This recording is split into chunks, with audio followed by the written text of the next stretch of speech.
6 number আমল হচ্ছে, আমরা যখন সালাত আদায় করি সূরা ফাতিহার শেষে কি পড়তে হয়? আমিন। এই আমিনটা যে ব্যক্তি সশব্দে পড়বে ওই ব্যক্তির পিছনের যাবতীয় গুনাহ আল্লাহ তাআলা ক্ষমা করে দিবেন। রাসূলুল্লাহ সাল্লাল্লাহু আলাইহি ওয়াসাল্লাম বলছেন, ইদা আম্মানাল ইমাম, যখন ইমাম আমিন বলবে, ফাআমিনু, তখন মুসল্লি মুক্তাদি যারা আছো তোমরা সবাই তখন আমিন বলো।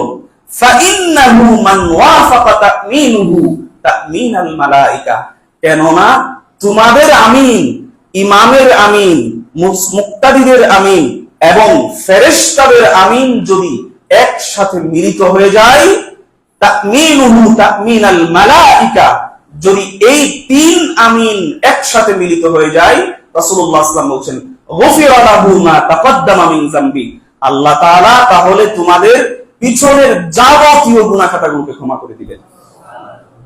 তাহলে সূরা ফাতিহার শেষে আমিন বলার মধ্যেও আল্লাহ তাআলা কিন্তু আমাদের গুনাহ খাতাগুলোকে ক্ষমা করেন। কিন্তু